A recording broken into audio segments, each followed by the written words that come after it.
All right, the Boomstick. Is it the best money paddle can buy? Wait, I got that wrong. No. Is it the best paddle money can buy? All right. So first, I'm going to talk to you about everything that you need to know about the two different versions of the Boomstick they got coming out. It's first off, it's called the Boomstick STIK. There's no C in it. And I'll talk about everything from the specs, the feel, how it plays in comparison to every single major paddle on the market, right? So I got a bunch of different paddles, been playing around with it, and I'm going to compare it to all of these in terms of how it feels, how it hits, the power, and so forth, right? So I'll also talk about the price, warranty, you name it, right? So first off, the Boomsticks, they hit differently, right? It does have a boom to it, as you can tell. Check out my other videos for kind of the practice hitting with it and the sound.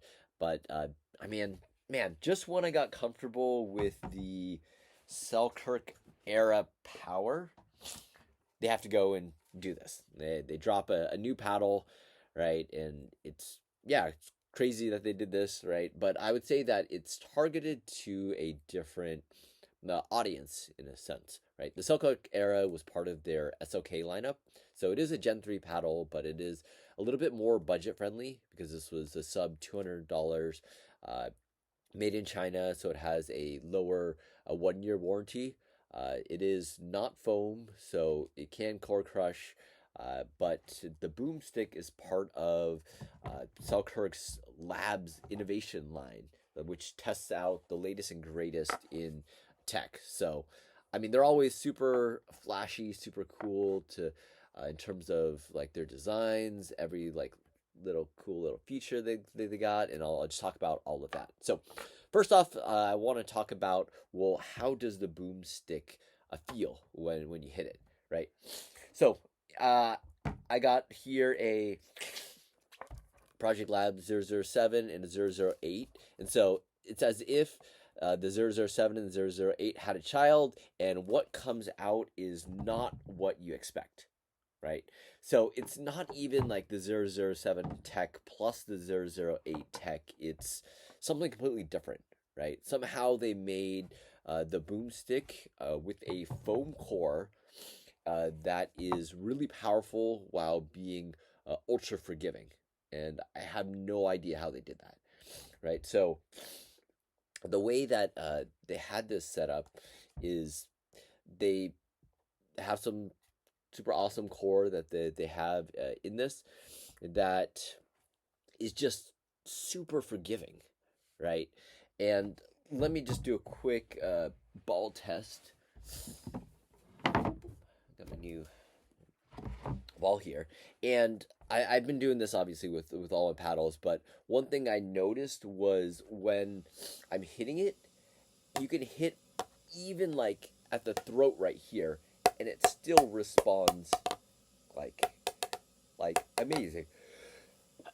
So, I mean, with other paddles, like you have a sweet spot up here, and once you kind of hit lower, it dies off. The arrow is a little bit better, but I mean, like to literally hit it at the throat and have it still come back with pop and power, that's ridiculous. Like, I don't know how they did that. Maybe it's something with the core, and then something with their like tuning weights that they have on the side here. But I would just say it's like amazing, like in terms of like responsiveness anywhere on the paddle, right? So if you're not hitting exactly in the sweet spot, like it's ultra forgiving anywhere around the paddle, right? So the 008, I mean, it was a foam core paddle. It was a little bit softer, like definitely lacked the power, and you had to weight it up quite a bit, right? But it's still not as forgiving as, like, I mean, you can tell here, it's like it dies right here. I mean, a little better, but it's not like the same like pop that you get with the Boomstick, because I'm like in it here, like, I mean, you can all the way down here, like you're still getting that amazing like response, right? And so the 008, I mean, it's nothing compared to the Boomstick, right? This is like low power. I mean, it has a foam core, but the 008, I mean, it's just like a stepping stone in terms of what the founders were saying in terms of creating a foam paddle. Overall, this is too soft, didn't have the power. I mean, the 10 millimeter was a step in the right direction in terms of power, but then it had a low twist weight. It was a little bit harder to control. And then the 007, right? I mean, this had the spin and the pop, but was not very stable at all. I mean, it's a 10 millimeter.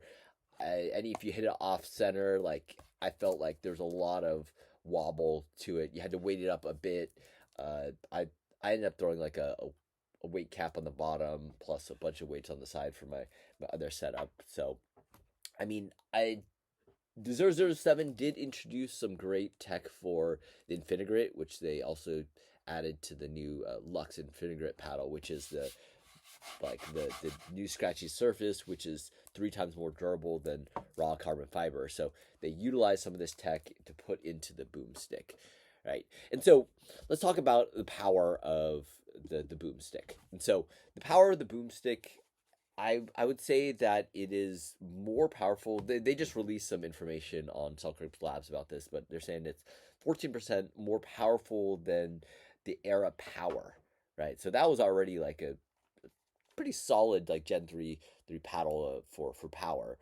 But the Boomstik has like more of that hollow like thump to it, right? So it's kind of like a mod or a gearbox. And so I actually went and grabbed my old mod in Gearbox to try it out to see, because I'm like, oh, this is kind of like reminiscent of that. But so this Gearbox is my mod. So this one had a really low thump. This kind of like a rocket launcher, just kind of flies straight. Doesn't have that much. You can't really shape the ball as well.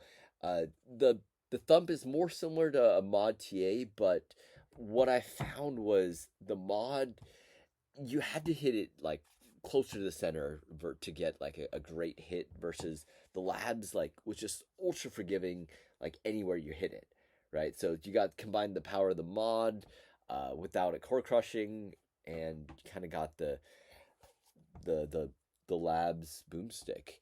And so I mean, I also compared it to, what is it, Joola Hyperion, as well as the Odyssey, the Graph. I mean, tried a couple different ones. And so, I mean, I felt like it had the same, if not more power than the Joolas, but the power is different, right? So Joolas are known for having that the floating core, which gives you that trampoline effect.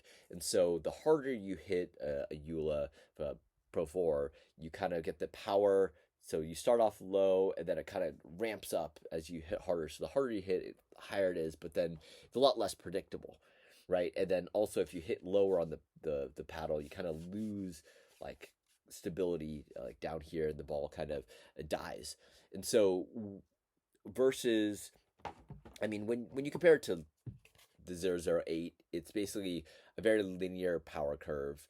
It starts off low and then kind of stays low about here. So you hit it soft, it's here. You hit a little harder, but then with the Boomstik, what I found was it was a more linear power curve, but it was really steep in that if you hit it softly, it was really soft, and then if you hit it hard, it ramped up really quickly, not like out of control exponential, but very steep. So then you could still get that top end power, if not more, with the Boomstik. And so the way that I would describe it is, I mean, everyone's been playing with the Trufoams for a while. So the Trufoams, it has that dwell time, that soft touch, but it's kind of more of an all court like power, little bit more power leaning. And so basically imagine taking the Trufoam and expanding it on both ends of the spectrum. So you get the softer resets, the softer dings, and then you get more power on the top end, right? And so it's the power that competes with the Joolas. And so in terms of dwell time and softness, right, the Boomstik, I think it's pretty much there with the same, if not, I liked it better in terms of the dwell time than the the Trufoams, because it felt like somehow it had that softer hollow feel, which I have no idea what they did in the core. They haven't done any x-rays on it yet to reveal what's inside. But I mean, it's basically, I mean, it's kind of like when the Vapor Alpha, it's like a very soft core as well. I mean, this is not foam, but you get like a good dwell time on the 11624s, and then the Trufoams. But then the Boomstick goes somehow beyond each of those while still maintaining that top power, right? And so they that's great for that. Let's see. Spin. So I would describe the spin of the Boomstick to, I mean, you got the spin like kind of like the Paddletek, got a GTO, or like a Proton Flamingo. I love the spin on the Boomstick because they added the new Infinigrit and it won't wear off. I mean, compared to the Paddleteks, I mean, you have the spin, but you also have the control compared to this. So, I mean, Paddleteks, I mean, they're great for spin, but then you lose a bit on forgiveness, especially with like the 12 millimeter, and then you have that pop, which you still maintain with the Boomstick as well, right? And so now let's talk about the specs and features of the Boomstick. So, for one, I mean, it's not really a feature, but it comes in a cool like hard shell case, similar to what they did with the 007. So I mean, it's cool for like a showcase item, which I mean makes it super top notch in terms of how it is. But let's see. So one thing that they added was Selkirk Labs just recently sent out information about this, but they have something called inertia tuned weights. So they call it something called like a moment of inertia like weights, which allows them to kind of move like the weight distribution around, so it's more optimal, right? I mean, is it better than just putting on weights yourself? I don't know. Maybe it's just a marketing gimmick, but it looks super cool. So it says that it's 7.5 grams on it. Both of these together, that would make 15 grams, which equates to about 5 of those little like weight like lead strips. Let's see if I have any over here to show. But little Easter egg. So it's like 5 of these ones. So the stock weight of these paddles, the elongated came in at 8.2, where the wide body came in at 8.3. So you remove the 5 of those strips, which takes it down like 0.5 ounces, which puts you around 7.8, 7.7. So without these weights, it's a pretty light paddle, which with a lot of room for customization. One thing I did notice with these little weights is that it did make it a little bit head heavy compared to like the Era Power. So I feel like most people could weight up their paddles on their own, but given that they tuned it like great stock, right? I think it's pretty nice. Like, I mean, personally for me, I like kind of that center of balance to be a little bit lower, so I did throw on a Hesicore as well as like a weight coin on the bottom to kind of move it down to my preferences, right? And so even at like a higher weighted paddle, like I didn't feel like my hands were slower at the kitchen, just because it had that nice like overall like balance and feel. And so the technologies, these tuning weights, I mean, are they like innovative? I don't know. I just think they look like super cool. They got that like gloss like you get on like a C45, but this is like a hard like metal. When I was playing today, I did accidentally whack myself in the head with it, and it did hurt, so just be cautious of that. It just looks like it is just glued on in there, so I mean, you could remove it, but Selkirk says not to do so because it might damage stuff, so I'd probably just leave it on there. Second is for tech is they have the foam core, so it is a foam core, completely different than the 008. This is a like a power core.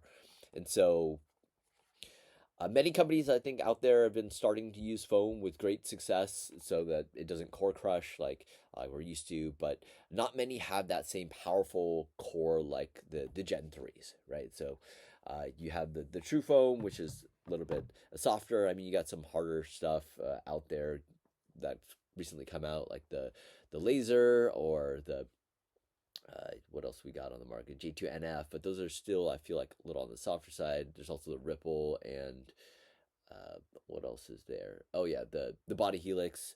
But I think the forgiveness on this is like top notch, right? When you're comparing those, like in terms of the foam core feel, and so yeah, while like yeah, many have the foam paddles like this like the J2NF Ripple, like you're even though the core might not corrupt or crush, you're still gonna have the grit wear out over time. And so I think one thing that like kind of sets the boomstick apart is you have the foam core, but then you also have the Infinigrit surface, which is lasts like 3 times as long as any sort of raw carbon fiber. So if you're comparing apples to apples with another paddle, you're going to expect this to last 3 times as long. And I think with the 007 Labs paddles that they've been using since November, right? Like it's really shown that they are that durable, right? Like the grit does last just long. And when I was using mine, like I did notice that, yeah, it's still very, very scratchy over time. If in fact sometimes it actually got scratchier because you're kind of hitting these random grooves into it versus the raw carbon fiber, which kind of just slowly wears off with the ball. And so, I mean, with that, like if it lasted even twice as long, right, and doesn't core crush, right, that would make a paddle like, I mean, technically you could get 2 other paddles, right? So that means this one could be twice as expensive, right? And so what's the price tag on this awesomeness, right? Like Selkirk Labs, I mean, it does have that Labs pricing, which is similar to like the 007 at 300 plus, but like one thing that has changed that Selkirk announced was the warranty on the boomstick is no longer going to be at just 2 years like their other Labs paddles, but it's actually going to be a lifetime warranty. Like just think about that. Like Selkirk is so confident in this new tech, right? And then like rightfully so, like they have all their tests for the Infinigrit. I mean, this core, I mean, it's foam. I mean, that's kind of what everyone's offering now. But I mean, other paddle companies are only offering a 1 year warranty. So to stand behind it and give a lifetime warranty. I mean, the only other company that does a lifetime warranty is Diadem, right? I mean, but their foam paddles are on the low end of power, where you're not going to be whacking at it so hard that you're crushing the core anyways, or breaking the paddle, but yet like no one else has done it, and yet Selkirk has a lifetime warranty on this, right? So, and like my conclusion is, I'd say overall, like this is the best paddle that money can buy, right? And if the core lasts and the grit lasts 3 times as long, in fact, it actually might be a better value than a lot of other paddles out there. I mean, it plays great, has top tier like power, right? I mean, Selkirk says it's like in the like 92nd percentile of a power, like 100 percentile of durability, which I mean, I would say this is probably the most durable paddle out there if they're using the Infinigrit and a foam core, right? And so, I mean, the power and the control feel of this paddle is like nothing else, right? And if you don't believe me, try it for yourself, right? Selkirk has an awesome, no question to ask, like 30-day trial period. Check out my discount codes in my bio if you're looking to get one for yourself, get a free gift card. And so, what is a launch date on this, right? The Boomstick officially comes out the August the 14th, but if you're a Labs member, you can get a little earlier on the 11th. And so, hopefully, Selkirk made a lot of these paddles because they're just awesome, and I know people will love them, right? And oh, one other thing is Selkirk recently changed the purchasing of this paddle to be on the Selkirk.com website instead of their labs website, which is a little bit different. Meaning, if you get a discount with the gift card, it goes back as normal Selkirk credit instead of labs credit, meaning you can spend it immediately, right? Rather than holding on to it to try to buy another paddle, you can just take that gift card and use it towards anything you want, like a bag or clothes. I know their tour bag is currently on sale, and I love that bag. It's huge and can fit all of my dozen of paddles that I carry with me regularly. But I mean, check it out. So my review of the Boomstik, I'll post up some gameplay soon, and you'll see how it booms. All right, see you guys next time. Let me know if you guys have any questions.